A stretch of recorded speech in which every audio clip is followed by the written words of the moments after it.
Good morning, John here. Today we're trying something a little different, actually a lot different. As I mentioned in the last couple videos, I went into the closet, dug the old GoPro Hero4 out, dusted it off, charged the batteries, got the suction cup out, stuck it to the window here. Haven't played with this thing in years. I don't have a remote mic, never really even thought about a remote mic, so I'm not even sure how good the sound is going to be. I suppose if I'm going to play with this much, I think I need to get something like that. So anyways, if most of you probably already know, the GoPro 4 was the last camera before image stabilization. So I'm assuming there's going to be a bit of camera shake. Not only just from the camera being suction cupped to the window, but the fact that even though I think this is a Cadillac of four-wheel drives, it still rides like a 3/4 ton truck, even with the reduced payload.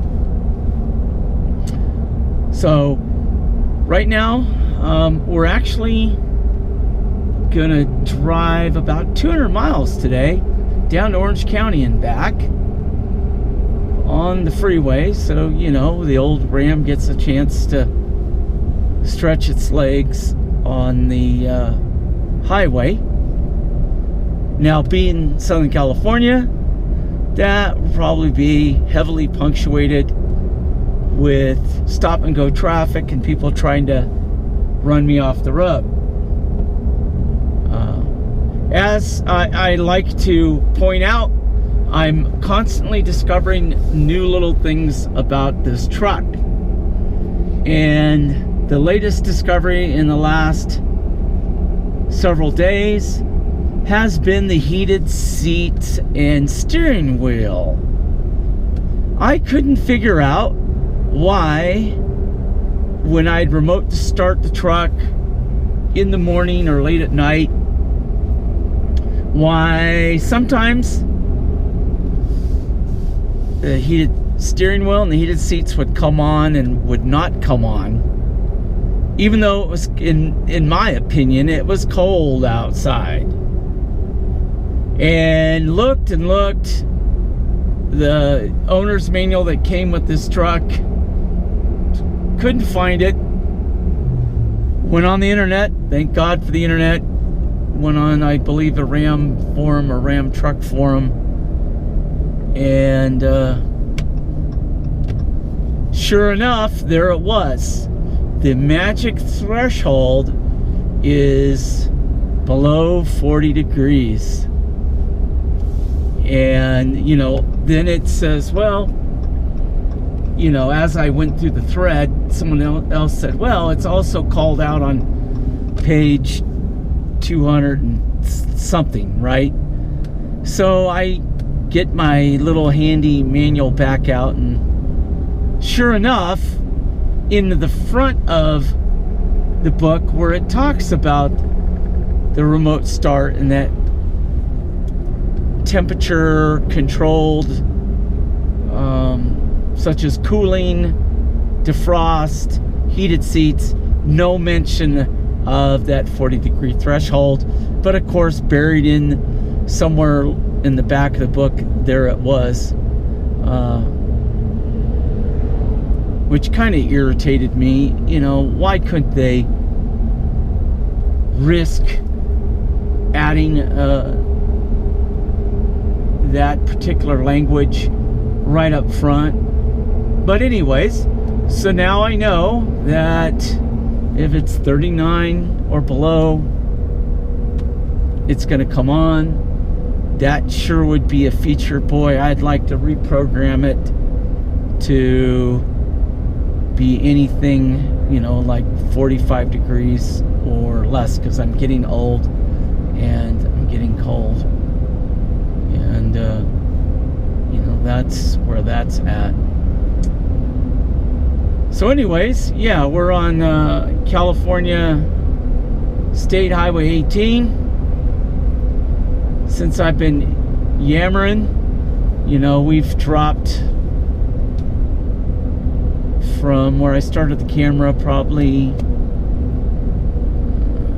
4,500 feet, and down here at the bottom of the hill is about 1,300.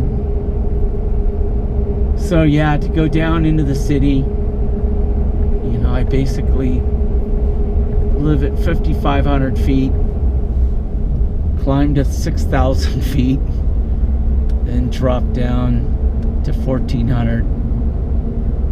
It's very hard on brakes and tires for people who commute every day up and down the hill. And some people, they obviously don't care because they'll drive as fast as they possibly can, you know, with the exception of the weekends. You can always differentiate your typical SoCal commuter from everybody else because, you know, they're driving extremely fast. Then on the weekends, you'll get this interesting mix of looky-loos, people not familiar with mountain driving, that, you know, they're either sightseeing or they're concerned about their skills and they're driving extremely slow.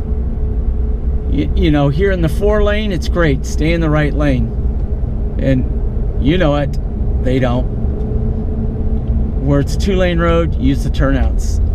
And then you have the other crowd that they're either on cafe style motorcycles, you know, going as fast as they can, or, you know, BMWs or Mustangs or Camaros.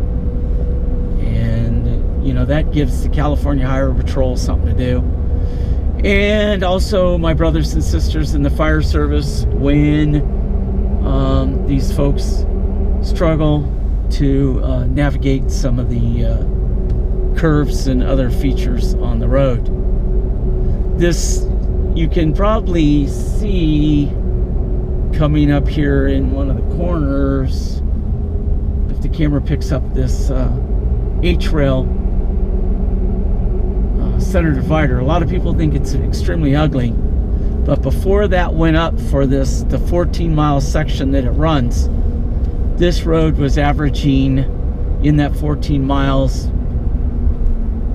5, 6, 7, 8 fatalities a year from crossovers, whether they were direct head-ons or broadsides or people launching over the side going downbound. And that number,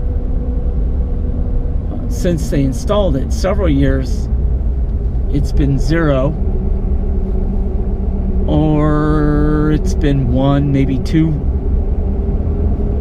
These H-rail guardrails are not motorcycle friendly, and so unfortunately when a motorcyclist collides with it, it's not doesn't have a positive outcome.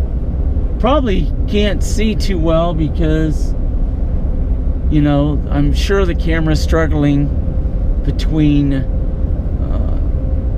exposing the aperture, exposing for the interior, which is dark, versus the outside, but it is a nice clear day.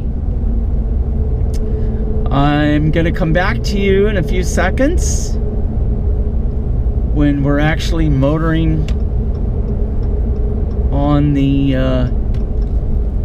freeway or the interstate, and we get to witness the ride quality of the 2500 Power Wagon when the roadway surface isn't exactly the best. You know, there's a section down in the city of Riverside that literally just beats my body to death. And it'll be fun to see the camera bouncing around unstabilized. Be back in a bit. As promised, this is that section of the 91 freeway that I have to get out of the number 1 lane and move into the number 2 lane, because my God, that just wants to rip my kidneys out, because these 2 lanes have been ground down I don't know how many times. That one hasn't. So, you know, Caltrans has determined that 3/4 ton, 1 ton trucks got no business in that fast lane. Continuing our little drive. Hopefully you're enjoying this. Well, here we are on Pacific Coast Highway in Huntington Beach. After going and having my annual physical, something I've noticed, but you won't see in the video, is off of Huntington Beach, 1, 2, 3, 4, 5, 6, 7, 8, 9, 10, 11, 12, 13, 14. I just counted just out my window 15 cargo ships moored off of Huntington Beach. So apparently what the news is saying about the ports being backed up is very true. The truck is doing really well, performed very well on the highway. Obviously, compared to driving around the mountains and driving around in the dirt, the fuel economy is doing much better than it normally does. I'll tell you what we're gonna do here is we'll take a slight little detour and drive down the infamous main street of Huntington Beach, because especially this time of the year when the weather is so miserable in other parts of the country, you get Uncle Cletus and Aunt Vera and so on and so forth that they come to the beach in the winter. It's 64 degrees, so I imagine, you know, normally you have breezes coming off the shore, I mean off the ocean, so it's probably a little chilly there, but compared to Cletusville, Minnesota, or wherever, it's probably, this is probably pretty darn warm. Uh-oh, Power Wagon barely fits. There's the Huntington Beach Pier directly in front of us. Oh, and people are walking around all masked up. Oh, good little soldiers. All right, well, I'm going to pause this. I might be back. And the one thing I did learn today about the Hero4 is I learned that how long the battery's good for, because you might have noticed the camera angle's different because I had to swap the battery out. Be back in a second. Well, I said I'd be back. I didn't anticipate that it was going to be quite this late, because this morning when we started this video it was 7 o'clock coming the opposite direction. Now it's almost 10 p.m. 45 degrees. It was nice and sunny and somewhat warm down the hill today. Now it's getting cold. I need to check the weather, because this morning when I looked, we're supposed to have 1 to 4 inches of snow tomorrow above 5,000 feet. And And if that's the case, we're going to try to go out and shoot some video and take the Power Wagon out and see how good she does slipping and sliding around. Might be interesting. One of the things I wanted to ask fellow Ram owners is I stuck my 2.5-inch trailer hitch into the receiver, threw the Power Wagon in reverse. Truck screamed holy bloody murder at me. You know, then I got out and took a look and realized that the backing sensors are not that far away from the trailer hitch. And just curious from some of you guys out there if that is kind of a pain in the ass for you also. Yes, so I quickly took the hitch out and threw it in the bed because I didn't want that thing to be screaming at me every time I stuck it in reverse. Anyways, I'm going to wrap this up and say goodnight to you guys. And as always, you know, let's work together, try to help maintain our access to public lands, because let's be honest, it's never really gonna grow in size. It's gonna be reduced in size. So anything that we can do to help protect our access, whether it's participating in adopt a trail events, cleanups, educating fellow users, do whatever you feel comfortable with doing to help maintain our access to public lands, and always tread lightly. You guys have a really good evening.